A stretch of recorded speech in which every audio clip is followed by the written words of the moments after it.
Alhamdulillah, kita pertama bersyukur pada Allah Subhanahu Wa Taala. Kita diberikan kekuatan dan inayah kita sama-sama dapat berterusan melaksanakan program SKKB Sekamping Kuih Kongsi Bersama setiap minggu. Hari ini kita kongsi tentang tajuk istiqamah, nikmat daripada Allah Subhanahu Wa Taala. Kita sering mendengar atau kita sering juga melafazkan atau mengucapkan perkataan istiqamah.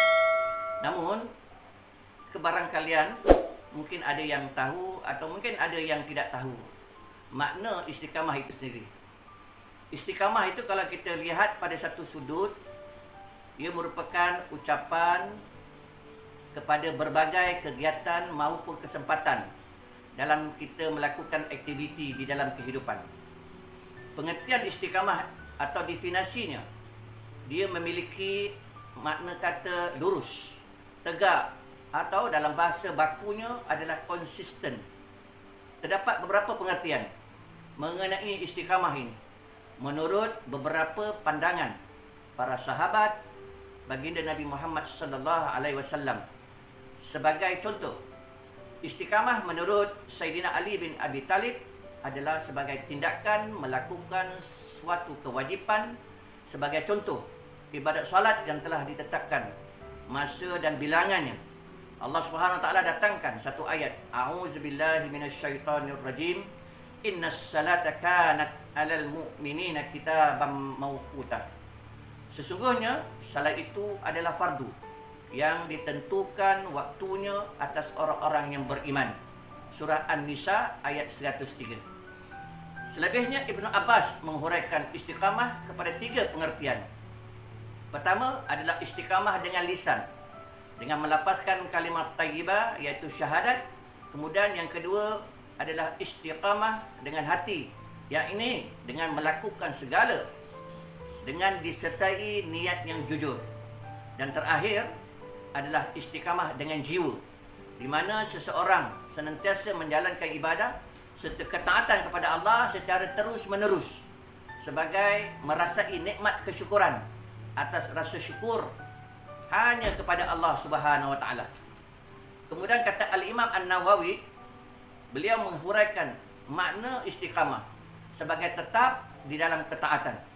Sehingga istiqamah sendiri memiliki pengertian bahawa seseorang senantiasa ada di dalam ketaatan dan di atas jalan yang lurus. Seumpama ketika kita menjalani ibadah salat kepada Allah Subhanahu Wa Taala, kita sering melafazkan kalimah ihdinas siratal mustaqim. Tunjukkanlah kami jalan yang lurus.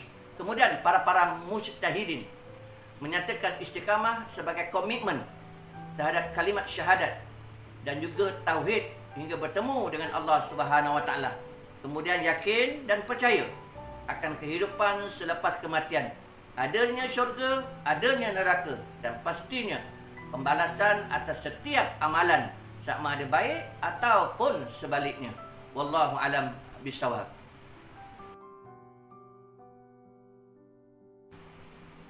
Bismillahirrahmanirrahim. Kepentingan istiqamah, kalau kita lihat, dia merupakan satu tuntutan pada setiap muslim. Sebab ia memiliki beberapa keistimewaan yang sangat besar yang akan diperolehi oleh seseorang yang melakukan istiqamah itu. Sebab kenapa saya kata begitu? Kerana nak melakukan benda yang istiqamah itu bukan senang. Ringan disebut, tetapi susah untuk dipraktikkan. Kalaulah ia ni dapat dilakukan dalam bentuk ibadat khususiyah, kita fokus pada ibadat khususiyah, insya-Allah jaminan dia syurga bagi yang menjalankan ketaatan dan beribadah dengan istiqamah. Ketika seseorang mampu menjalankan ibadah dengan cara istiqamah, maka ia akan mendapat pahala. Sebagaimana Allah Subhanahu Wa Taala datangkan satu ayat, A'udzubillahi minasyaitonirrajim, Innal ladzina qalu rabbunallahu summa istaqamu tanazzalu alaihimul malaikatu alla tahafu wa la tahzanu wa abshiru bil jannatil kuntum tu'adun. Sesungguhnya orang-orang yang mengatakan Tuhan kami ialah Allah, kemudian mereka meneguhkan, maknanya istiqamah pendirian mereka, maka malaikat akan turun kepada mereka dengan mengatakan, Janganlah kamu takut dan janganlah kamu merasa sedih, dan gembiralah mereka dengan jannah yang telah dijanjikan oleh Allah kepada kamu. Itu yang pertama. Yang kedua, menerapkan istiqamah dalam kehidupan sehari-harian adalah sesuatu yang sangat dituntut, terutamanya dalam ibadah. Dalam menerapkan istiqamah, seseorang muslim akan merasa lebih ringan saat menjalani ibadah kerana merasa tidak akan merasakan ianya sebagai satu bebanan. Dan juga ibadat yang disebut ibadat umumiyah, iaitu terlibat dengan aktiviti NGO, sebagai contoh membantu orang, kemas kawasan persekitaran dan sebagainya. Ini lazim dilakukan di negeri Melaka. Sebagai contoh, di antara penerapan istiqamah yang perlu kita sama-sama fikirkan, azam untuk lakukan, pertama, selalu menjalankan perintah Allah SWT dan senantiasa menjauhi apa yang menjadi larangannya dalam keadaan apapun, di mana jua kita berada. Itu yang pertama. Sebab kita ingat Allah itu ada. Walaupun kita tak nampak, tapi Allah nampak kita. Itu yang pertama. Yang kedua, melaksanakan salat 5 waktu tanpa gagal. Salat 5 waktu itu sebab saya cakap tadi, istiqamah melakukan salat bila disebut ia satu benda yang senang, tapi melakukannya sebagai satu benda yang sukar. Itu sebab kita kena senantiasa berazam dengan Allah SWT untuk Allah permudahkan kita untuk kita istiqamah dalam salat 5 waktu. Yang ketiga, belajar terus-menerus dalam hal kebaikan sampai kita faham. Yang keempat, selalu mematuhi peraturan, baik yang ada di rumah, di sekolah maupun lingkungan komuniti masyarakat. Yang kelima, selalu kita menjalankan kewajipan dengan rasa senang dan ikhlas, tidak merasa dipaksa atau terpaksa, atau merasakan ianya sebagai satu bebanan yang kita lakukan. Sebab, saya ulang sekali lagi, dengan kita menekankan soal istiqamah berterusan itu tadi, insya-Allah yakinlah bahawa Allah SWT akan memberi pahala kepada kita atas asbab istiqamah itu. Wallahu a'lam bishawab. Bismillahirrahmanirrahim. Kesimpulan istiqamah ni penting. Di antara kepentingan kita senantiasa istiqamah, yang pertama, kita akan terhindar dari rasa kesedihan atau rasa kekhawatiran. Dua rasa ni sering kali akan mengganggu manusia, sehingga kan boleh memberi impak yang negatif. Sebagai contoh, kita tidak fokus dalam beramal. Sebagaimana Allah Subhanahu Wa Taala datangkan satu ayat dalam Al-Quran, A'udzubillahi minasyaitonirrajim. Innal ladzina qalu rabbunallahu summa istaqamu fala khaufun 'alaihim wala hum yahzanun. Sesungguhnya orang-orang yang mengatakan Tuhan kami ialah Allah, kemudian mereka tetap istiqamah, maka tidak ada kekhawatiran terhadap mereka dan mereka tiada pula berduka cita. Surah Al-Ahqaf ayat 13. Istiqamah juga sering diartikan sebagai sesuatu amalan yang konsisten, iaitu berterusan. Meskipun ia kecil, tetapi bila dilakukan konsisten, berterusan, istiqamah, maka itu lebih baik dibandingkan daripada amalan yang banyak tapi jarang-jarang dilakukan. Bukan macam Siti P. Ramlee, kadang-kadang, jarang-jarang, bukan. Bahkan istiqamah adalah satu nikmat yang Allah berikan kepada setiap Muslim. Ini kita jangan lupa. Kita adanya istiqamah, mana itu adalah satu nikmat yang Allah berikan kepada kita. Kemudian kita syukuri, sebagaimana dalam hadis Nabi sallallahu alaihi wasallam bersabda, An Sufyan bin Abdullah At-Tasaqafi qala qulta ya Rasulullah kul fil islami qaulan la aslu anhu ahada ba'daka. Qala kul amantu billah fastaqim. Dari Sufyan bin Abdullah At-Tasaqafi, dia berkata, aku berkata, wahai Rasulullah, katakan kepadaku, di dalam Islam satu perkataan yang aku tidak akan bertanya kepada seseorang pun selain anda, selain kamu. Beliau menjawab, Rasulullah SAW menjawab, katakanlah, aku beriman lalu istiqamah.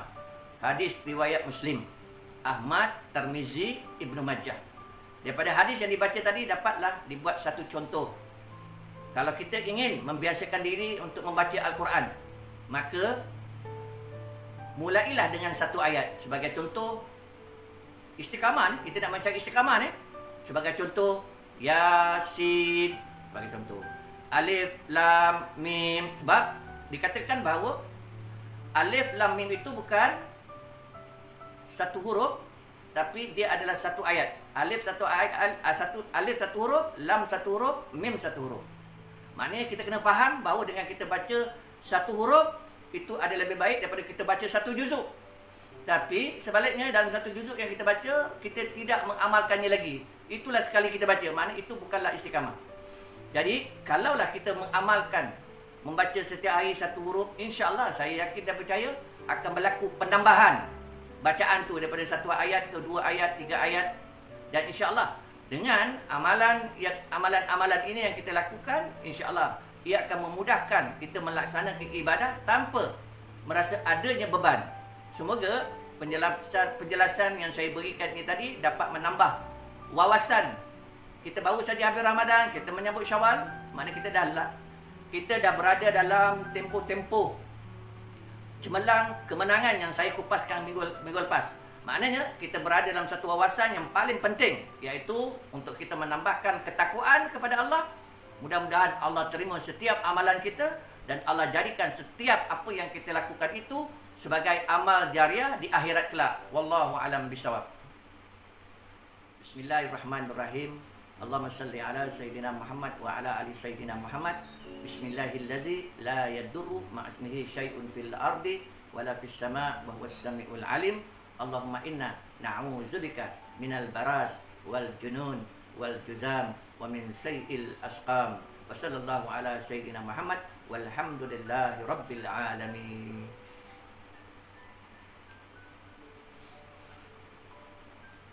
Waalaikumsalam warahmatullahi taala wabarakatuh.